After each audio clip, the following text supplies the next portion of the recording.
London does not want me. Hey friends, it's Lola in the sky. This glare on my glasses is crazy. I don't know which way to look. But I'm not taking them off because I didn't put any makeup on. So I had to wake up this morning at 4 a.m.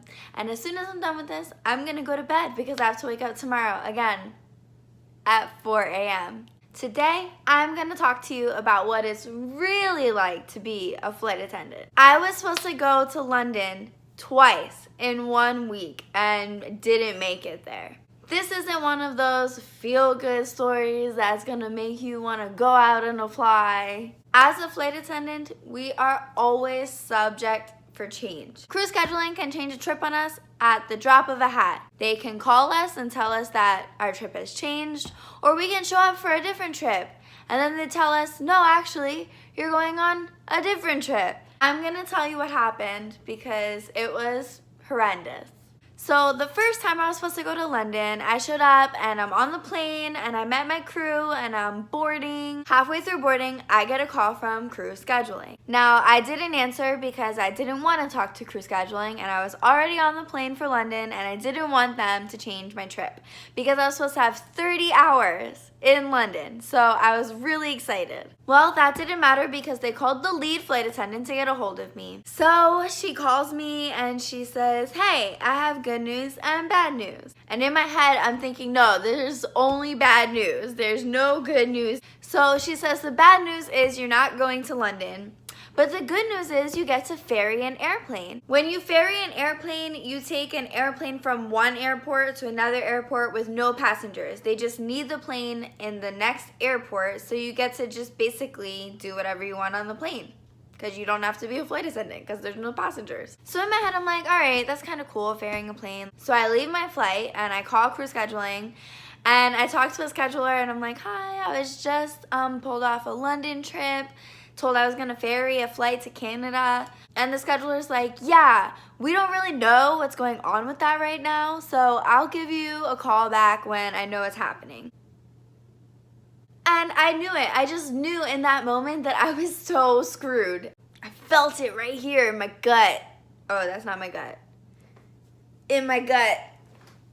Down here. And in my heart. I felt it in my heart too. So I finally get a call back from crew scheduling and they tell me that I'm gonna be ferrying a flight to Canada because a flight from Newark to Milan diverted. So basically I'm going to be taking a plane from Newark to Canada and then I'm going to load all of the pissed off passengers that just diverted to Canada onto our plane and then we're gonna continue on to Milan. I know what you're thinking.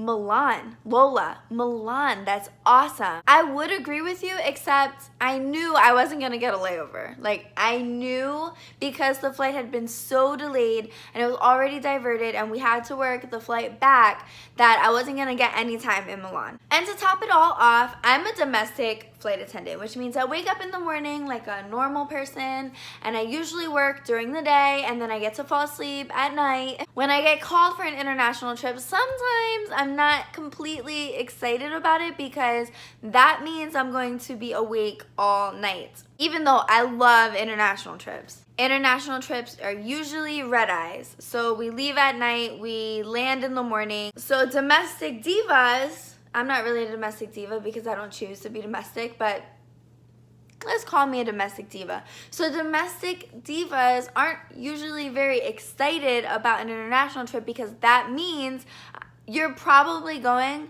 30 plus hours without sleep. So I was already working a London trip that they called me for that day, so I knew I was gonna be awake pretty long. And then they pushed everything back by hours, by like 6 hours. So basically, I waited in the airport with my new crew who everybody was taken off of other trips and put on this trip. So nobody was really happy about that.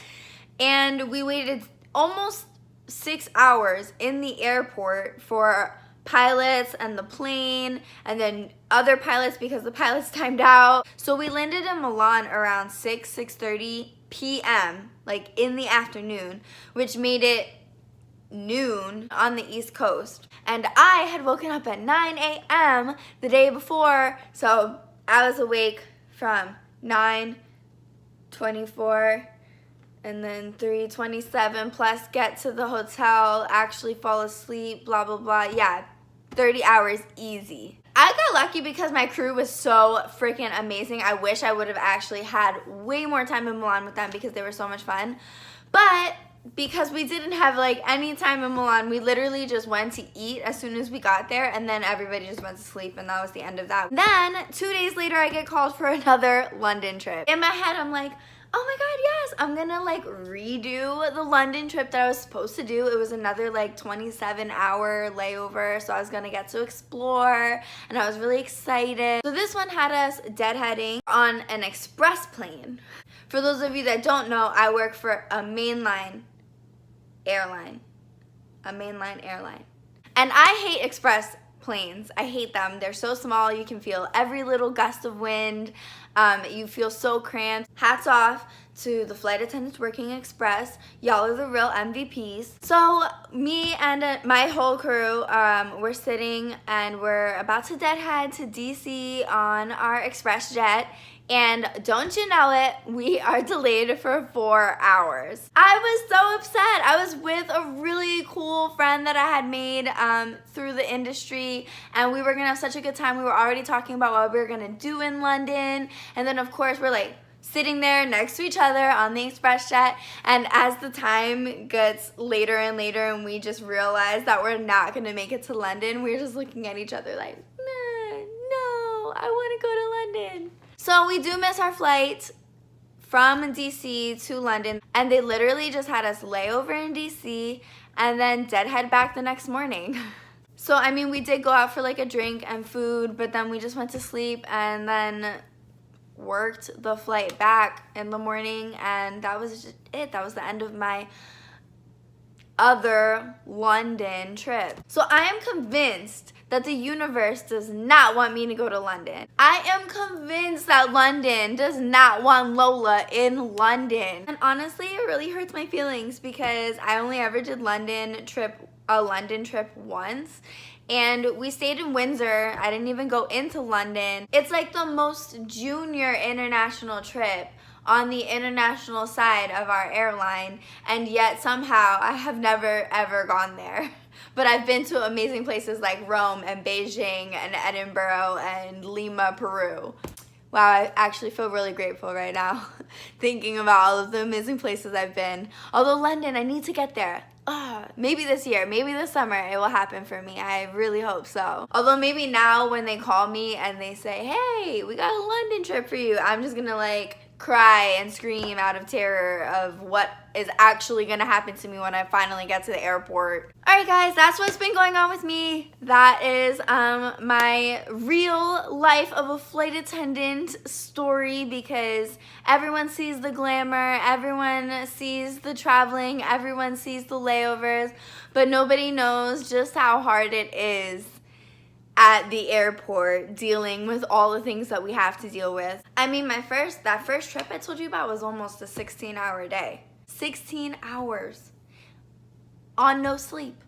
That's just, Alright, well that's it guys. That's all I got for you today. Please don't forget to like, share, and comment. And I hope to see you guys in the sky.